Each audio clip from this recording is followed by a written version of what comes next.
A paz do Senhor Jesus, meus irmãos. Voltamos com o nosso ensino. Nós estudamos sobre a teontologia, ou seja, a doutrina de Deus. E agora nós vamos estudar sobre a cristologia, a doutrina de Jesus Cristo. E antes de começarmos, eu convido você na sua casa a curvar sua cabeça e orarmos a Deus. Senhor Deus Todo-Poderoso, pedimos a Tua graça e a Tua direção. Senhor, estamos neste momento, meu Pai, para estudar a Tua palavra e aprender mais sobre o Seu Filho amado Jesus Cristo. Deus querido e poderoso, que o Senhor possa, ó Deus, iluminar, Senhor, o nosso pensamento, esclarecer, Senhor, a luz da Tua palavra. Tudo isso eu te peço para a glória do Teu nome. Amém. Então, a cristologia, para mim, é uma das doutrinas mais maravilhosas, porque é na cristologia que nós estudamos o nosso Senhor e Salvador Jesus Cristo. O estudo da cristologia, ele tende a explicar sobre a dupla natureza de Cristo, explica sobre o plano da redenção, a morte de Jesus Cristo, explica Jesus como homem, Jesus como Deus. Nós também iremos olhar um pouco sobre as profecias, olharemos também Jesus no Antigo Testamento. O estudo da cristologia também nos ajuda a compreender sobre a divindade de Deus. E quando nós estudamos a cristologia, nós vemos que o nosso Jesus, ele é 100% Deus. Ou seja, Jesus é a segunda pessoa da Trindade, porque nós encontramos na pessoa de Jesus os mesmos atributos do que o Pai e do que o Espírito Santo. Logo, Jesus é Deus, porque Ele também é onipotente, onipresente, onisciente e eterno. Então, nós iremos discorrer nessa aula de hoje, falando sobre Jesus no Antigo Testamento. Olharemos também um pouco sobre algumas profecias sobre Jesus, o seu nascimento virginal e a genealogia, que não vai nos ajudar a compreender muitas coisas. E é bom que se diga também na introdução dessa aula que aquilo que nós conhecemos de Jesus Cristo está na Bíblia Sagrada. Nós só temos um relato histórico, alguns relatos históricos que nós podemos ver, que é o Flávio Joséfo, que vai citar um dos principais historiadores da igreja, que vai citar Jesus, e do contrário nós não achamos muito. Então, nós precisamos sempre nos deter à Bíblia. Então, sobre a infância de Jesus Cristo, nós não temos muita informação. Talvez hoje, com acesso à internet, você já tenha escutado falar sobre o Evangelho de Jesus Cristo, que vai narrar sobre a infância de Jesus. Nós já falamos um pouco disso no vídeo sobre os apócrifos. Você pode voltar lá e dar uma consultada, você que ainda não viu. E você que já viu, você vai se lembrar que nós fizemos um comentário sobre o Evangelho de Jesus, que conta a sua infância. Isso deve ser descartado, porque nós não sabemos, isso é um grande mistério. A Bíblia vai narrar Jesus ali, o anjo, quando ele aparece primeiro a Maria, entrega a profecia. Depois, quando ele nasce, depois provavelmente ali quando ele está com os seus 2 anos, que ele é levado ao templo e tudo mais. E depois Jesus aparece com 12 anos nos templos ali, e depois ele vai aparecer com 30 anos já exercendo o seu ministério. Então é isso que nós temos sobre a história de Jesus. Então a busca dos Jesus históricos levou muitas pessoas a cometerem grandes erros e cometerem grandes heresias. Então nós ficamos sempre com a Bíblia Sagrada, com aquilo que a Bíblia ela nos ensina. Então sobre a infância de Jesus é descartado muitas coisas que eles relatam nesse evangelho, porque não tem fundamento e não tem registros bíblicos. Então vamos começar definindo o termo cristologia. Logia vocês já estão familiarizados, mas Cristo ele significa ungido. A palavra Cristo, ela é ungido. Ela tem esse sentido, ungido.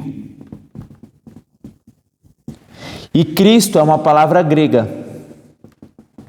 E ela vem de uma palavra hebraica que é Messias. Messias também significa ungido. Então, Jesus Cristo, ele era o Messias, a qual os judeus não reconheceram, né? Ele veio para o que eram os seus, mas os seus não o reconheceram, ou seja, eles não aceitaram Jesus como Salvador. E por que eles não aceitaram Jesus como Salvador? Porque eles esperavam o Messias ungido, e esse termo dá um sentido de um líder político. Eles esperavam um libertador. Só que Jesus não veio para libertar, eles não entenderam o plano da salvação, por isso que eles o rejeitaram. Então, já definindo os termos, nós vamos começar olhando algumas figuras de Jesus no Antigo Testamento. Jesus, ele aparece no Antigo Testamento. Então, vamos olhar dentro do campo da tipologia, primeiramente, Jesus no Antigo Testamento.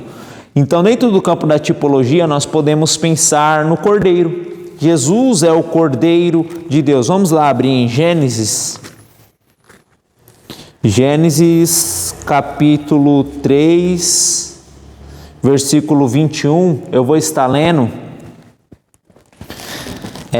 Antes de ler, eu só quero escrever algo aqui para vocês entenderem a definição de uma palavra que eu vou falar agora e vocês anotarem aí.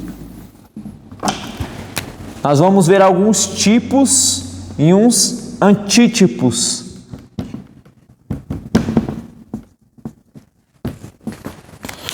Ou seja, há uma matéria que se chama tipologia, algumas coisas que apontavam para Cristo. Então agora nós vamos ver no Antigo Testamento, dentro desse campo da tipologia, Jesus Cristo.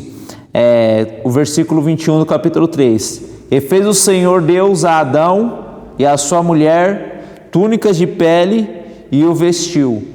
Então, provavelmente, o que se tem? Muitos entendem que este animal ao qual foi sacrificado era um cordeiro. Era um cordeiro. Então, ou seja, perceba que acontece no exato momento do pecado, e todo pecado ele merece a punição, porque Deus é santo, com a sua natureza santa, como já estudamos na doutrina de Deus. Ou seja, Deus é santo e Deus é justo, então Deus ele pune o pecado. Mas perceba que este animal, ele era um animal inocente. E ele foi o substituto para aplacar a ira de Deus. E Deus os cobriu com a pele desse animal. Então, quando nós lemos a Bíblia no Antigo Testamento, perceba que o sumo sacerdote, ele precisava imolar o cordeiro. E quando ele imolava o cordeiro, eles colocavam a mão sobre a cabeça desse cordeiro, logo transferindo a culpa do pecador para este cordeiro que era inocente. Então, o que isso nos aponta? Que Jesus, ele é o Cordeiro de Deus. Quando nós olhamos para o Novo Testamento, nós vemos João Batista falando: eis o Cordeiro de Deus que tira o pecado do mundo. Ou seja, então todos os cordeiros do Antigo Testamento, ele era um tipo de Cristo. Porque o que é um tipo? O tipo é o que vem antes. E o antítipo, ou seja, é o que vem depois. Então Jesus é o antítipo do tipo, ou seja, então todos os cordeiros do Antigo Testamento, eles apontavam para o nosso Senhor e Salvador, que foi o Cordeiro de Deus, que foi morto desde a fundação do mundo. Vamos ler aqui Apocalipse capítulo 13, versículo 8. E adoraram todos os que habitam sobre a terra, esse cujos nomes não estão escritos no livro da vida do Cordeiro, que foi morto desde a fundação do mundo. Então perceba que o Cordeiro ele foi morto desde a fundação do mundo, não antes da fundação do mundo, desde a fundação do mundo. Isso mostra o quê? Que todos os cordeiros do Antigo Testamento apontavam para Jesus Cristo. Amém? Então nós conseguimos compreender uma figura dentro do campo da tipologia, ou seja, Jesus esse cordeiro apontava para Jesus. Ainda dentro do campo da tipologia, nós vamos ver agora Jesus, algo que apontava para Jesus no Novo Testamento, que é a Arca da Aliança. A Arca da Aliança, ela também é um tipo de Cristo. Êxodo capítulo 25, versículo 10. Nós vamos ler e vamos pensar um pouco sobre isso. Lembra que o tipo é o que vem antes e o antítipo é o que vem depois. Êxodo 25, 10. Também farão uma arca de madeira de cetim. Uma explicação: quando vocês escutarem Arca do Testemunho, Arca da Aliança, se trata da mesma arca que está falando. A Arca do Concerto é a mesma nomenclatura para a Arca da Aliança. Também farão uma arca de madeira de cetim. O seu comprimento será de 2 côvados e meio, e a sua largura de 1 côvado e meio, e de 1 côvado e meio a sua altura. Côvado é uma medida. Nós podemos ter 3 medidas para côvado. Alguns falam que pode ser 45 centímetros, outros da ponta do cotovelo à ponta do dedo e outro 2 palmos. Então nós temos essas 3 medidas. Se você pegar uma tradução mais nova, a Almeida Revista Atualizada, ela já vai te dar a medida exata para aqui. Amém? E cobrirás, versículo 11, e cobrirás de ouro puro por dentro e por fora, a cobrirás, e farás sobre ela uma coroa de ouro ao redor. Então perceba que o próprio Deus fala que para pegar madeira e depois fala para cobrir essa madeira o ouro. A madeira na Bíblia ela representa a carne, ou seja, então a Arca da Aliança era um tipo de Cristo. O tipo é o que vem antes e o antítipo é o que vem depois. Então a madeira ali simboliza o lado humano de Jesus Cristo, que é o que vocês vão ver. Os irmãos irão aprender sobre a dupla natureza de Jesus Cristo. A madeira simboliza a natureza humana de Jesus Cristo. E o ouro simboliza a natureza divina de Jesus Cristo, porque Jesus era 100% homem e 100% Deus. Amém? Vamos ainda no Antigo Testamento, olhar agora Jesus sobre filho. No Antigo Testamento, Jesus, ele já era filho de Deus, porque nós precisamos entender que a figura do filho, ela fica mais clara na encarnação do verbo, mas Jesus, ele sempre foi filho de Deus. Mas é bom que se diga, e é bom que os irmãos guardem isso, que ele não foi filho de criação, mas ele foi gerado. E essa palavra é importante nós entender. Como assim gerado? Ou seja, Jesus é da mesma substância, da mesma essência, da mesma natureza do que o Pai. Ou seja, quando nós falamos que Jesus é o Filho de Deus, não que ele foi criado por Deus, porque ele sempre existiu, porque Jesus é eterno e Jesus é Deus, assim como eu já disse no começo e nós veremos daqui para frente no nosso curso. Ou seja, mas ele quando nós falamos o Filho de gerado, da mesma essência, mesma substância e mesma natureza. Mas a figura do Filho ela fica mais clara no Novo Testamento, mas quando nós olhamos no Antigo Testamento, nós vemos que Jesus, ele já era o Filho de Deus. Primeiro vamos ler lá em Daniel capítulo 3, versículo 25.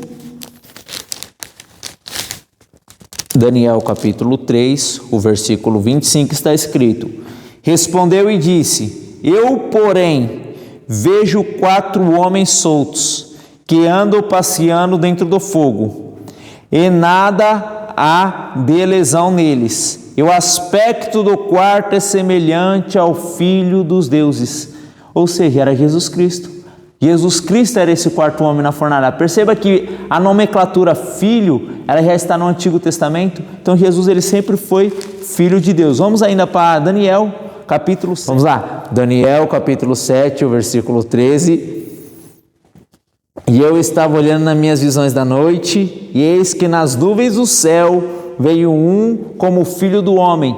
Perceba quem estava vindo nas nuvens do céu, um como filho do homem. Quem é esse filho do homem? Jesus Cristo. No Novo Testamento nós vemos Jesus falando isso: eu sou o filho do homem. E a Bíblia também fala, o próprio Jesus falou, quando vocês virem o Filho do Homem vir nas suas nuvens, né? Isso está no Novo Testamento. E agora, eis que vive um como Filho do Homem, e dirigiu-se ao ancião de dia. Esse ancião de dias é o Pai. O Filho do Homem é o Filho. E o fizeram chegar até ele. Então perceba que nós vemos aqui o Pai e o Filho. Então a nomenclatura Filho, ela já está no Antigo Testamento. Amém? Ou seja, então Jesus, nós estamos vendo agora Jesus no Antigo Testamento. Primeiro nós vimos Jesus dentro do campo da tipologia, e agora nós vimos ele sem ser do campo da tipologia, que a Bíblia já o apresenta. Agora vamos ver o anjo do Senhor. Vamos lá para Juízes, esse texto é maravilhoso. Juízes capítulo 3, o versículo 17, está escrito: E disse Manoá o anjo do Senhor: Qual é o teu nome?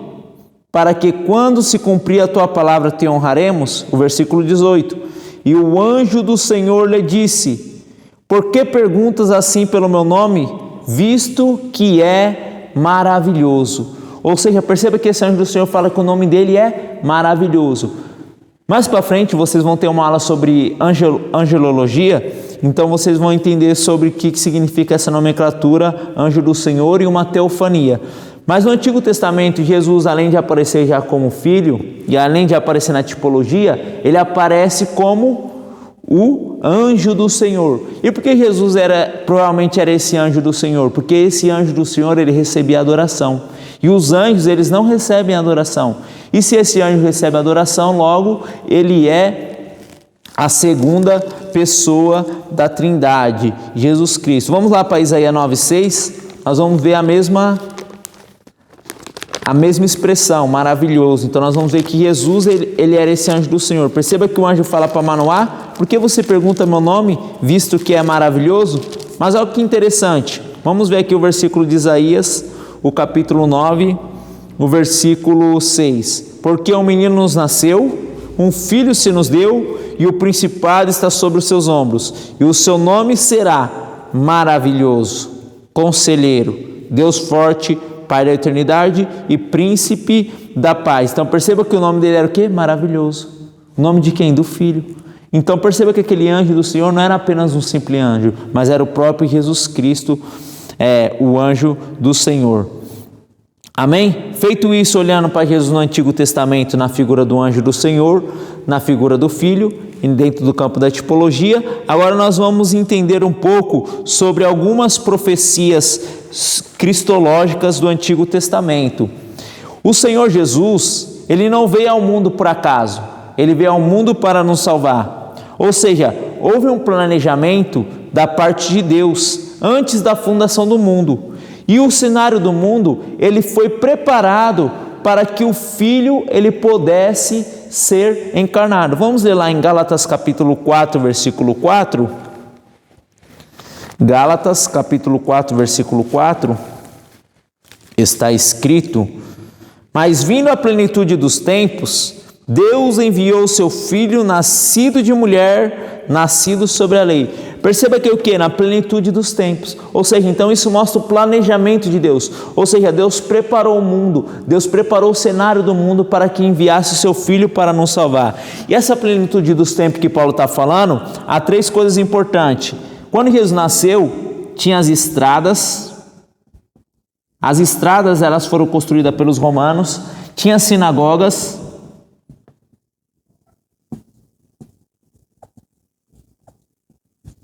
E tinha a mesma língua.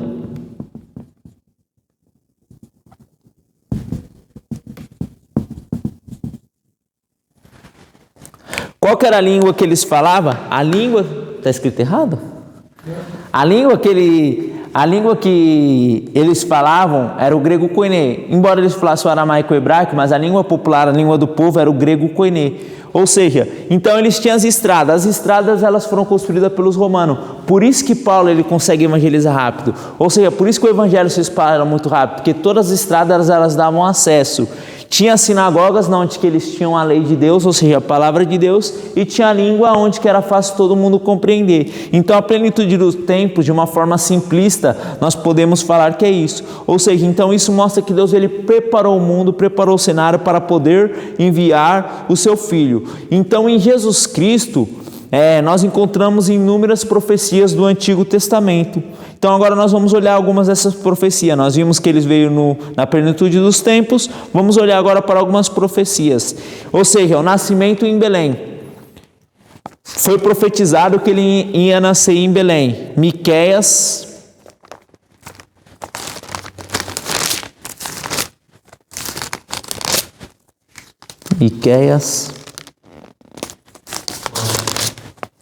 capítulo 5,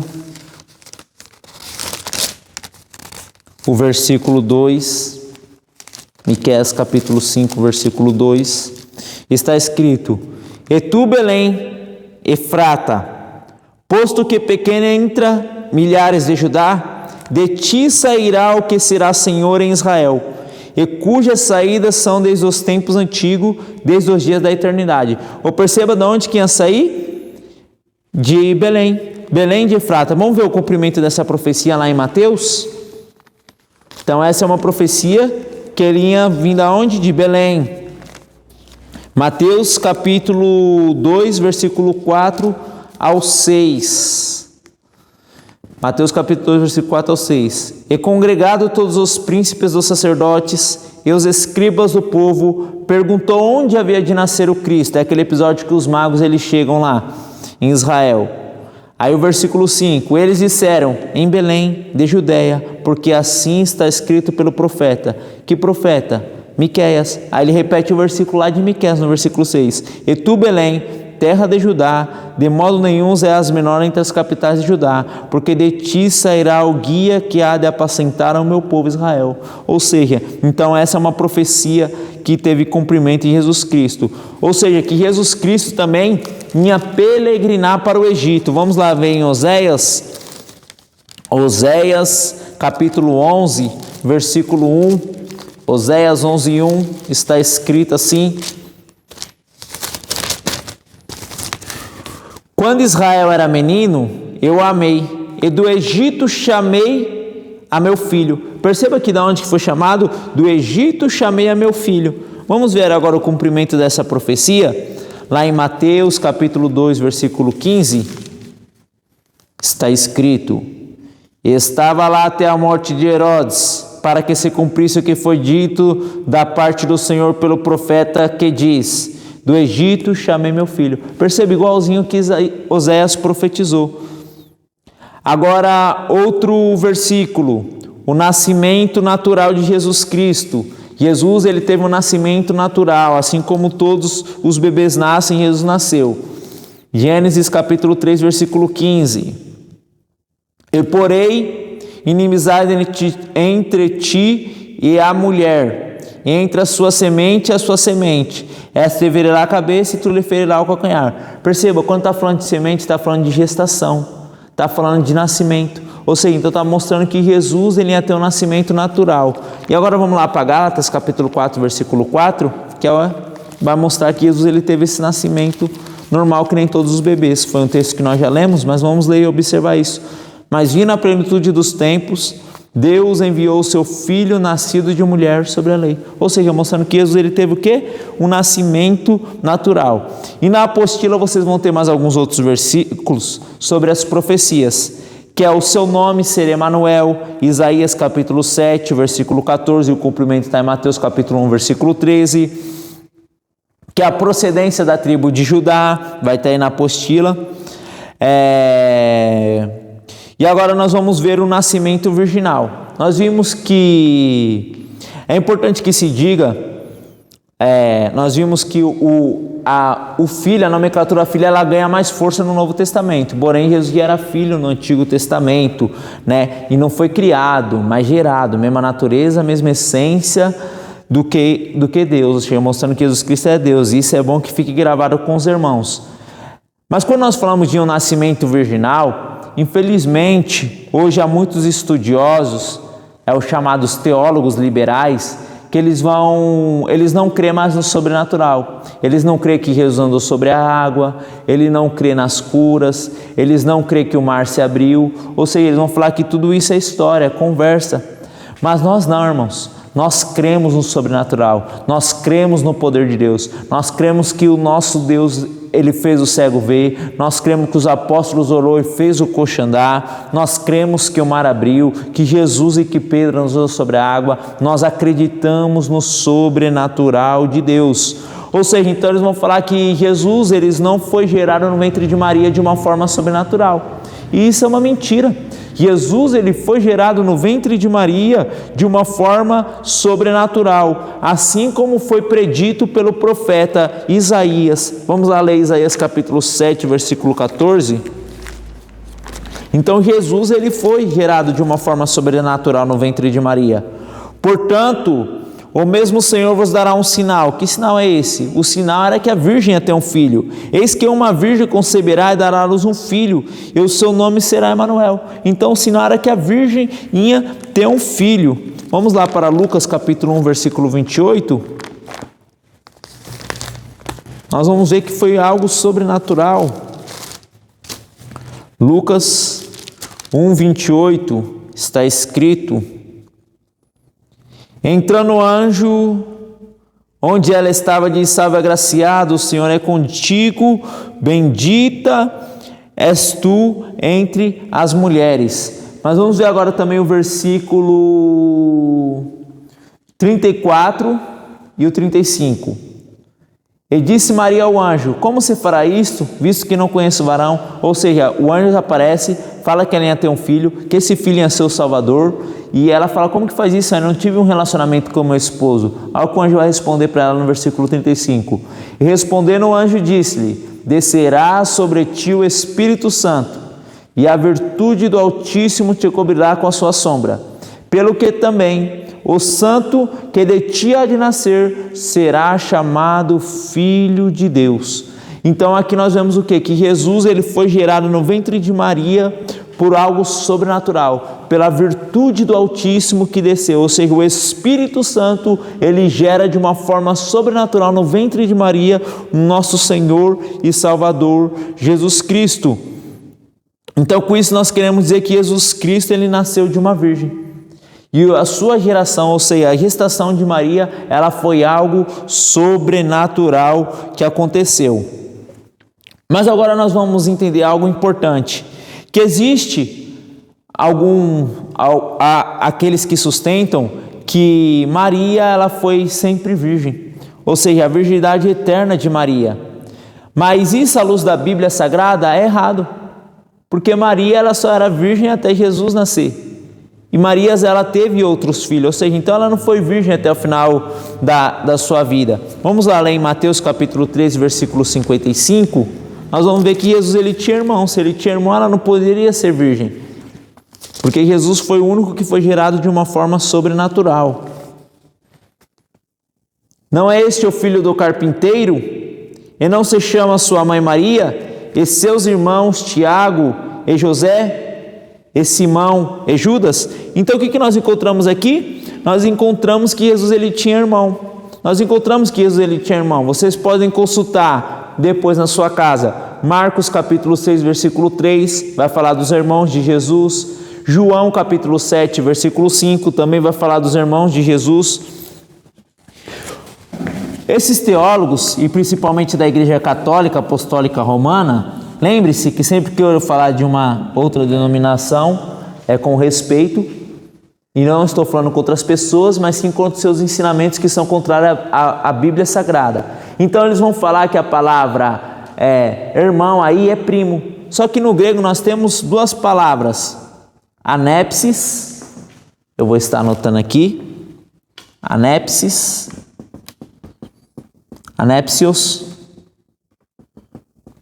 que é primo, e huios, acabei escrevendo em grego aqui, huios, que é irmão, huios é irmão, e anepsis é primo. Então há uma diferença muito grande eu chamar alguém de primo e eu chamar alguém de irmão.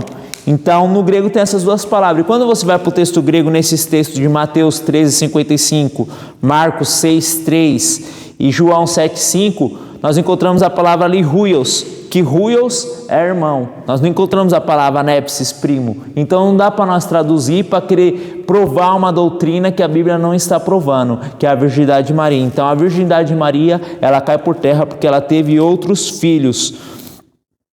Outra coisa que nós precisamos entender, eles vão falar da Imaculada, que Maria ela é imaculada, mas Maria ela tinha tanto pecado quanto a gente. Maria era uma pecadora, ela teve o pecado original, porque está escrito na Bíblia, todos pecaram e destituídos estão da glória de Deus. Então Maria também era uma pecadora, ou seja, ela tinha esse pecado original, então ela não foi sempre imaculada, porque ela tinha pecado desde quando ela foi gerada no ventre da mãe dela, porque ela carregava esse pecado original. E uma das provas que ela tinha pecado é que ela morreu. Aí você se pergunta, mas irmão Alessandro, Jesus não morreu? Mas Jesus morreu por nossos pecados. Jesus não morreu porque tinha pecado. Ele foi o inocente. Lembra do cordeiro que nós vimos? Um animal inocente morreu por aquele que era culpado. Nós somos esse culpado e Jesus é o inocente. Ele morreu pelo nosso pecado.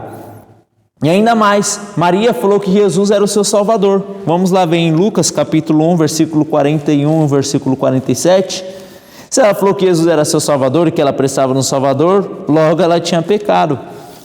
Lucas, versículo 41, versículo 47.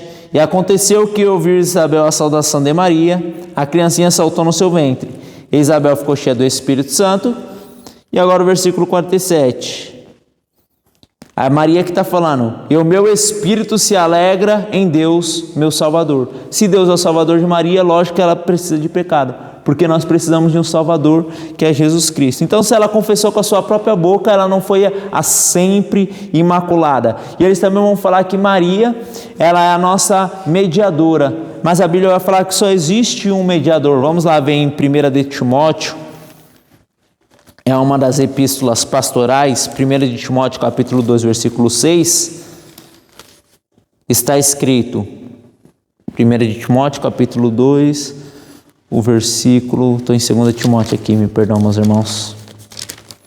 1 de Timóteo, capítulo 2, o versículo 5, me perdoa. Porque há um só Deus e um só mediador entre Deus e os homens. Quem é o mediador? Jesus Cristo, o homem. Não Maria, a mulher, mas Jesus Cristo, o homem. Então, sendo assim, Maria era tão pecadora como a gente. Então, a doutrina que se gira em volta dela, ela é descartada. E para nós concluirmos essa primeira aula, nós vamos falar sobre a genealogia de Jesus Cristo. A genealogia de Jesus Cristo, ela se faz muito importante, pois no Evangelho de Lucas e Marcos, que são os evangelhos que relatam sobre a genealogia de Jesus, ela tem a nos revelar algo muito importante. Primeiramente, nós queremos destacar a genealogia de Mateus. A genealogia de Mateus, ela vem traçando a história da parte de José. Ao passo que Lucas, quando nós olhamos, ele enfoca mais na Maria, ou seja, mais na parte de Maria. A genealogia de Mateus, ela abrange um período de 42 gerações aproximadamente, ou seja, 2.000 anos. Então, Mateus ele vai abranger 42 gerações aproximadamente, e esse período equivale a 2.000 anos. Mateus ele vai... Opa, um minutinho aqui. Subiu aqui. Mateus, ele traça da linhagem de Davi, desde Salomão até José. Então, Mateus ele vai fazer isso. Ele vai traçar de Abraão, Davi, Salomão até José. E o que Mateus ele quer mostrar isso? Quer mostrar que Jesus é o herdeiro do trono. Lembra que do trono de Davi não ia sair um sucessor? Então, quando ele vai focar sobre Davi, Salomão e até José, ele está falando que Jesus é o herdeiro do trono, porque Jesus é rei. Lembra que os magos chegou e falou, na onde que é aquele nascido rei dos judeus? Ou seja, então Jesus ele já nasceu rei. Então, o foco do Mateus é isso. E a genealogia de Lucas é um período bem maior. O período de Lucas é de 4.000 anos. Ou seja, Lucas ele não vai puxar de Abraão até José. Lucas ele vai puxar de Adão até José. Então, Lucas ele vai puxar sobre Davi, Abraão e Adão. Ou seja, o que ele quer mostrar? Que Jesus Cristo ele não só veio para a nação de Israel, mas também por toda a humanidade, pois toda a humanidade ela descende de Adão, ou seja, então Jesus Cristo ele tem essa conexão com toda a humanidade. A genealogia de Mateus ela pode ser dividida em 3 partes. De Abraão até Davi, aproximadamente 1.000 anos. De Davi ao exílio babilônico, 400 anos. Do exílio babilônico a Cristo, 600 anos. Em Mateus, a genealogia sobe, e em Lucas a genealogia desce. Se você pegar uma genealogia e comparar uma com a outra, ou seja, Mateus ele começa lá de baixo e vai subindo, e Lucas começa lá de cima e vai descendo. A de Mateus ela quer mostrar Jesus o seu lado divino, ou seja, a sua realeza, e Lucas ele quer mostrar Jesus no seu lado humano, ou seja, a humanidade. Amém? Então nós ficamos por aqui e eu vou estar passando um exercício. Vocês vão pesquisar 3 profecias no Antigo Testamento que apontam para Jesus Cristo e vão procurar no Novo Testamento o seu cumprimento. E ainda mais, vocês vão procurar outra passagem que fala sobre o anjo do Senhor e mostra que esse anjo do Senhor é Jesus Cristo. E ficamos por aqui. Que Deus em Cristo Jesus os abençoe.